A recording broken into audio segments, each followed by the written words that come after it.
మహేష్ ఏం మరి వెళ్దామా తిందామా ఏమన్నా? ఏం తింటాం సార్ ఇక్కడ? ఆ?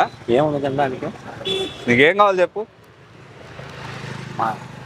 దోశ, బోండా, ఇడ్లీ అట్లాంటివి ఏమన్నా. నువ్వు ఢిల్లీ వచ్చినావా? అట్లాంటివి దొరకవేడా? నువ్వు ఫుడ్ కోసం వచ్చావా యూపీఎస్సీ కోసం వచ్చావా?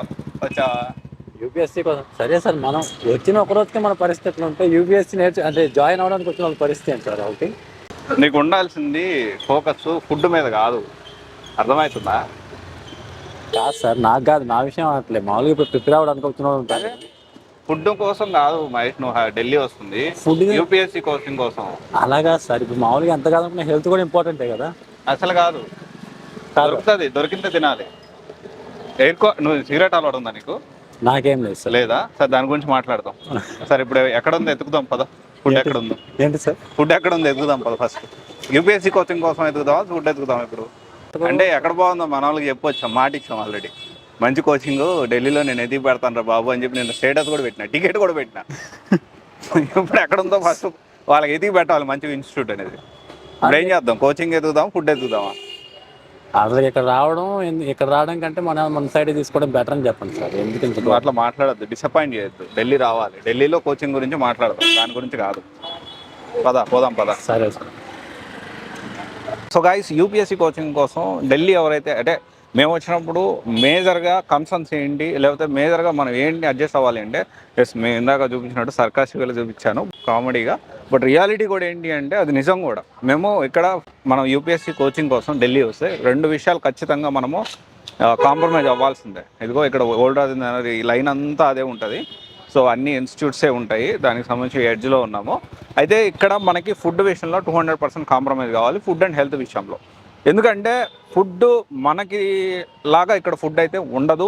అండ్ ఎప్పుడు ఆ రోటీలు, తర్వాత పోహా, అంటే మినిమం గ్యారంటీ ఫుడ్ చూసుకుంటే మనం ఇక్కడ పోహా విత్ టీ తాగుతారు ఇక్కడ. మనకు అది పోహా అనేది ఆంధ్ర సైడ్ అయితే బ్రేక్ఫాస్ట్గా కూడా కన్సిడర్ చేయరు. సో ఇలాగా ఏంటి అంటే ఫుడ్ విషయంలో, అంటే నాట్ ఓన్లీ మార్నింగ్ అని బ్రేక్ఫాస్ట్ అనే కాదు, ఆఫ్టర్నూన్ అయినా కానీ ఈవినింగ్ అయినా కానీ ఫుడ్ విషయంలో 200% కాంప్రమైజ్ అవ్వాల్సిందే. ఇక్కడ ఫుడ్ అండ్ హెల్త్ కూడా మనం చెప్పలేము, ఎందుకంటే ఫుడ్ మనం ప్రాపర్గా తీసుకుంటేనే మనం ప్రిపరేషన్ అవుతాము అనే కాన్సెప్ట్ కాకుండా, ఫుడ్ ఓకే నేను అడ్జస్ట్ అవ్వగలుగుతాను అంటే డెఫినెట్లీ మీరు ఇక్కడ ఢిల్లీకి రావచ్చు. అండ్ ఇంకో పాయింట్ ఏంటి అంటే, పొద్దునే లేచినప్పుడు విపరీతమైన చలి ఉంది. సో ఇందాక నేను అడిగాను కదా మహేష్ నుంచి, నువ్వు స్మోక్ చేస్తావు, సిగరెట్లు తాగుతావు, ఎందుకు అడిగానంటే, ఇప్పుడు ప్రజెంట్ యాక్చువల్లీ ఈరోజు ఎలక్షన్స్ జరుగుతున్నాయి, ఈ వీడియో షూట్ చేసేటప్పుడు ఎలక్షన్స్ జరుగుతున్నాయి. ఎలక్షన్స్ జరిగేటప్పుడు నిన్న February 4th చూసుకుంటే 350 ఉంది ఎయిర్ క్వాలిటీ ఇండెక్స్. అంటే అంత దారుణంగా ఉంది. మేము పొద్దున్న లేచినప్పుడు విపరీతమైన చలి ఉంది. నేను చెప్పా, సార్ చాలా చలిగా ఉంది, మీరేమో స్వెటర్ వేసుకోకుండా డైరెక్ట్గా కోట్ వేసుకోకుండా వచ్చేస్తూ ఉన్నారు అంటే, లేదు మహేష్ నువ్వు కాసేపు ఆగి చూడన్న, ఇప్పుడు ఎండ ఎక్కువగా ఉంది చాలా. అంటే కొంచెం మార్నింగ్ ఎంత ఎక్కువ చలి ఉందో, ఎండ తక్కువ టెంపరేచర్ ఉన్నప్పటికీ ఒక పక్క ఎండ వస్తూనే మళ్ళీ ఈ చల్లటి గాలి కూడా వస్తూ ఉంది. అంటే ఇక్కడ నేనేం చెప్పదలుచుకున్నానంటే, ఎక్స్ట్రీమ్ ఏది ఉన్నా కానీ వెదర్ అనేది ఇక్కడ కండిషన్స్ అనేవి ఎక్స్ట్రీమ్ ఉంటాయి. ఉంటే ఎండ విపరీతంగా ఉంటుంది, ఉంటే చలి విపరీతంగా ఉంటుంది, వర్షాలు ఉంటే విపరీతంగా వర్షాలు ఉంటాయి. సో ఎక్స్ట్రీమ్ వెదర్ కండిషన్స్ ఉంటాయి. ఈ వెదర్ కండిషన్స్ అన్నిటికీ మనకు అడ్జస్ట్ అయ్యి ఉండగలిగితే డెఫినెట్లీ ఈ రెండు ఖచ్చితంగా బేసిక్గా మీరు మైండ్ సెట్ రెడీ చేసుకొని ఢిల్లీ రండి. ఇంకొక పాయింట్ వచ్చేసి, ఇక్కడ రీసెంట్గా రావుస్ ఇన్సిడెంట్స్ అందరికీ తెలుసు. రావుస్ ఇన్సిడెంట్, కొంతమంది యూపీఎస్సీ ఆస్పిరెంట్స్ చనిపోయారు. దాని తర్వాత మన వాళ్ళు ఢిల్లీ వాళ్ళు, యాక్చువల్లీ మన తమ్ముళ్ళు ఎవరో ఒకరు ఇక్కడ ఉండేవాళ్ళు, కానీ అందరూ కూడా నాట్ ఈవెన్ 1% ఎవరు ఇక్కడ లేరు ఇప్పుడు. ఎందుకంటే ఈ యూపీఎస్సీ కోచింగ్ కోసం ఢిల్లీ వచ్చిన వాళ్ళు చాలామంది స్టూడెంట్స్ ఈ రావుస్ ఇన్సిడెంట్ జనరల్గా ఏంటి అంటే, అంతకుముందు ఎలా ఉండేదంటే బేస్మెంట్స్లో పార్కింగ్ లాట్స్లో స్టడీ హాల్స్ ఉండేవి, తర్వాత కొన్ని ఇన్స్టిట్యూట్స్ అక్కడే ఉండేవి, తర్వాత కొన్ని మెస్లు ఉండేవి.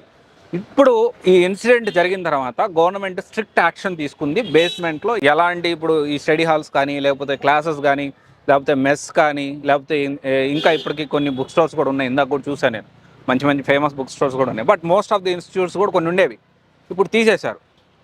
ఇది తీసేయడం వల్ల ఉన్నట్టుండి ఈ హాస్టల్స్, పీజీస్ విపరీతంగా రేట్స్ పెరిగిపోయాయి. స్టడీ హాల్స్ విపరీతంగా 3,000, 3,500 ఒక స్టడీ హాల్ వచ్చేసి ఇప్పుడు. సో ఇంతకుముందు 1,500, 1,200 ఆ రేంజ్లో, 2,000 ఆ రేంజ్లో ఉండేది. 3,500, 4,000 స్టడీ హాల్ జస్ట్ కూర్చొని చదువుకోవడానికి. ఉన్నట్టుండి ఇవన్నీ తీసేయడం వల్ల పీజీస్ ఏదైతే పేయింగ్ గెస్ట్ ఉన్నదో ఆ హాస్టల్స్ అన్నీ కూడా ఎక్కువైపోయాయి. క్రౌడ్ ఎక్కువ అవడం వల్ల వాళ్ళు కూడా విపరీతంగా నెగ్లిజెన్సీ పెరిగిపోయింది.